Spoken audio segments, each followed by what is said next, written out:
In an airport in Colombia, Ryan checks his phone and notices that Rabbit keeps texting him. Ryan came to this country because he's running away from his gambling debts, so he ignores the message and looks for a cab. Thankfully, Ryan's best friend, Jack, has sent a driver to pick him up. During the trip, the driver gives Ryan a note Jack left for him. Jack welcomes him and apologizes for not meeting him soon because he has to work today. However, he gives him the access code to his house and tells him to make himself comfortable. The house is in the middle of the forest and turns out to be gigantic. Ryan and Jack went to culinary school together, so Ryan is impressed that a chef could be making this much money. After making himself a nice meal and trying the expensive wine, Ryan decides to rest. In the evening, Jack finally arrives and they share a big hug since they haven't seen each other in years. Ryan has to admit that he hasn't been lucky with his career and has only worked in small places like diners. Jack has joined a catering company and has flown all over the world for different extravagant events. He's in this house until next week and has been given all this time to find the perfect produce. Jack admits the money is pretty good, but dealing with rich people is tiring and annoying. The next day,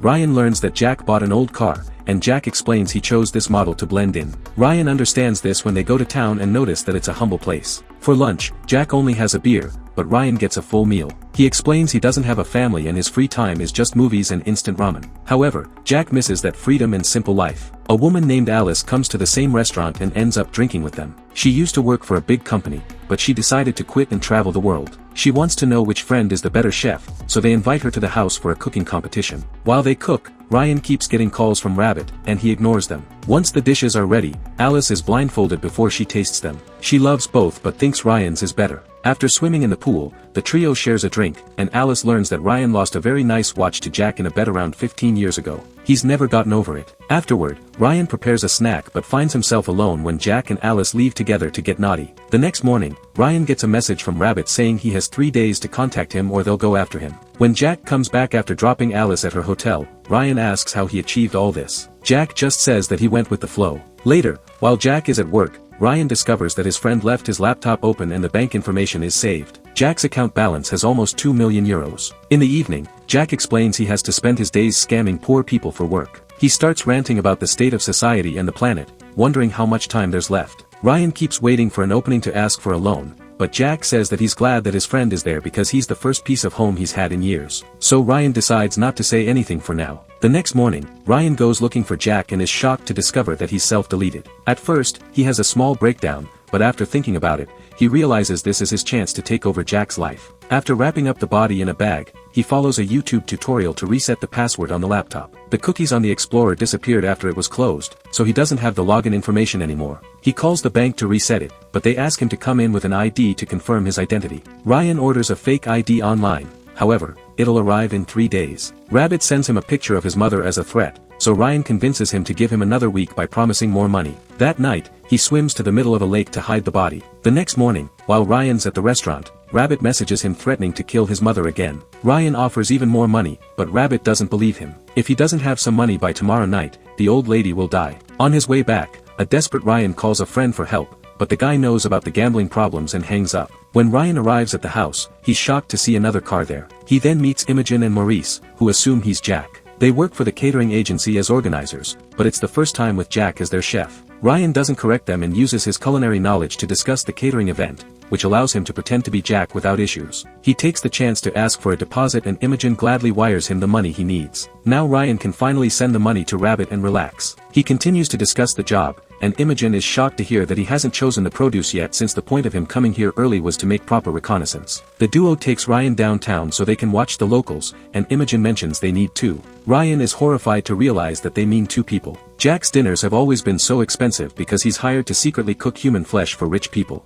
Noticing that Ryan is hesitant and uncomfortable, Imogen reminds him that the agency will kill him if he fails. Ryan has no choice but to agree to return in the morning to capture someone. That night, Ryan tries to sneak out, but Imogen and Maurice are keeping an eye on all the exits. Imogen reminds him how powerful the agency is, so even if he does manage to escape, he'd be followed everywhere. The next morning, Maurice wakes Ryan up and they go downtown, where Maurice forces Ryan to choose someone. They start following a young woman and her grandmother but lose sight of them when they arrive at a humble neighborhood. A mechanic named Jose asks them what they want, and the duo decides he shall be their victim instead. Maurice pretends their car has broken down, and Jose gets under the car to check the engine. So Maurice puts a muff on his gun before shooting him in the head without being heard. At that moment, the women they were following earlier show up with Officer Gallo, who heard that the ladies were stalked. Thankfully, the body is under the car. Maurice assures him they're on a business trip and gives him his card, so Gallo lets them go. On their way back, Ryan asks about the second body, and Maurice tells him one will have to do because they can't do more after being seen by the police. At the house, Imogen reveals a secret basement where the body is hung like a beef carcass. Ryan has no choice but to start butchering Jose like a farm animal,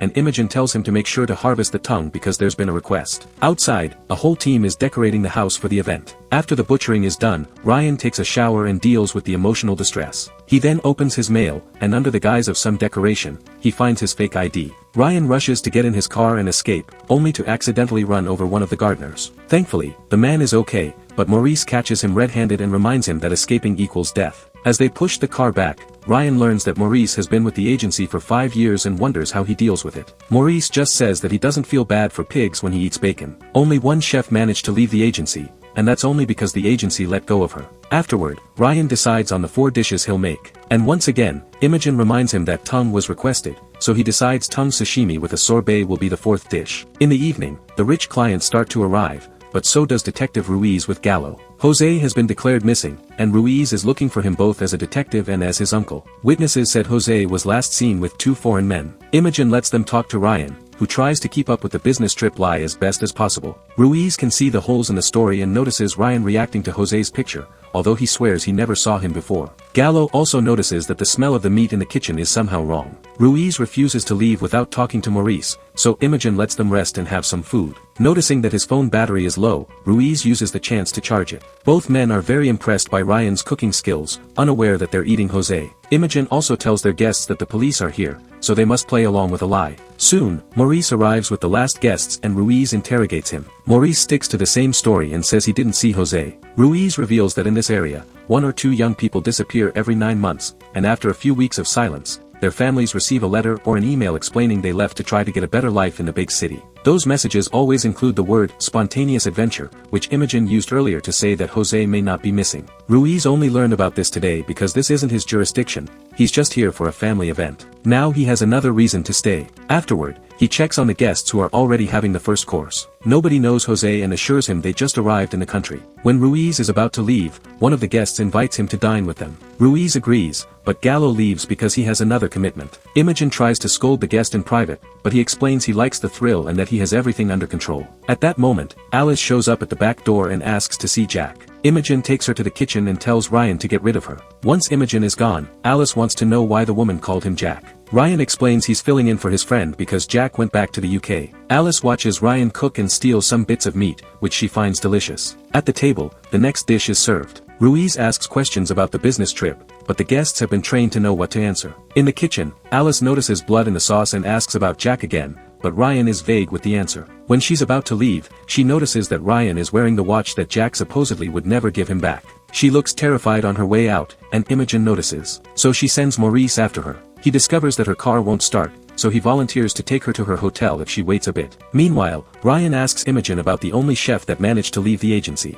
Imogen explains that it was a lie they told other employees, that chef actually became the dinner during an event. She confirms that there's no way out. When the next course is served, Ruiz is incredibly impressed by the meat, and the guests are very amused by watching him meet his nephew. Ryan is called to the table so they can congratulate the chef, and Ruiz keeps asking what meat they ate because he doesn't recognize it. A nervous Ryan swears it's pork and Ruiz is skeptical. So a guest says a talented chef can make anything taste new. Now, it's finally time to serve the tongue. However, when Ryan cuts it, he discovers that Jose had herpes, and since they announced sashimi, they can't disguise it. He wants to make something else, but the tongue was a request, so they can't change it either. At that moment, Alice enters the kitchen. She got tired of waiting for Maurice and wants to call a cab. Imogen asks if she's with someone, and Alice explains she's traveling alone, giving them an idea. Moments later, the sashimi is served using Alice's tongue. Ryan brings Ruiz a plate with only the sorbet and a hidden message on the spoon asking him to meet him in the bathroom. They make sure to lock the door before they talk, and Ryan tells him everything, causing Ruiz to throw up. Afterward, Ruiz tells everyone that it's time for him to go home and pretends to leave,